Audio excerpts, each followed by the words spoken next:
Overtime's an interesting thing. It's not usually a bad thing for folks that have a fair amount of perks that they provide their folks, because the overtime premium doesn't occur on workers' compensation, certainly not in health insurance, vacations, holidays, a myriad of things that we provide our people. So that extra 50% is only on a very small piece of the pie.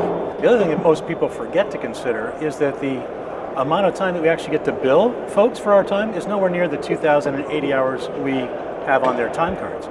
So when you take those 250 hours away, and you assume that you only do overtime hours on stuff that's important, that you really want them to do, they're not sitting around, they're not reading the paper, it actually costs less. Overtime almost always costs less than a regular time. Oftentimes we do things that you really can't price ahead of time. It's a scope that's a moving target.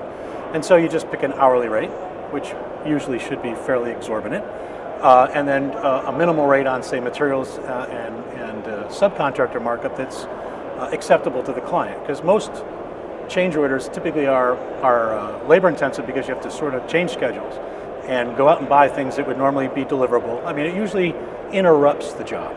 And so there should be a penalty for the client for interrupting the flow that you just spent 8 hours scheduling out. You should be able to make money on them if you charge enough for them, and maybe even charge for the cost of working them up, even if they don't do it. But the key is to make sure it's signed and they understand how they will be charged for it.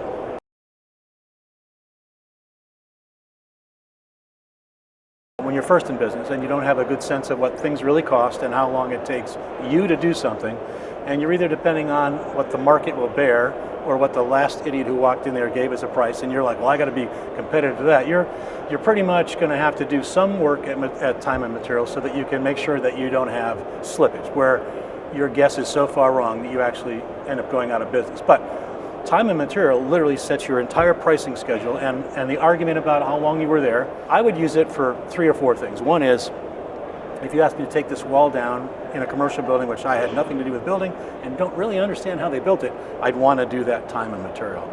Or if you found rot, or something that you know sort of what it looks like, but you have no idea how big it's going to be, you might say, well, I'll do the first 8 feet as part of my contract, but after that, it's going to be, X number of dollars plus $90 an hour, or some number that would take into consideration all the time where they don't think you're working, but you really are.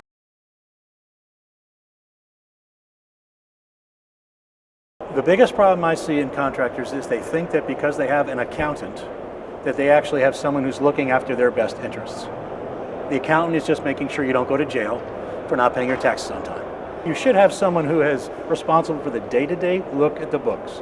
But absolutely, you have to be able to know what it is you're looking at, how it's being collated, so that you can literally look back at it in 5 minutes on a Friday afternoon, see if things are going well, going awful, or whether, no need to call anyone in to bayonet the wounded this week.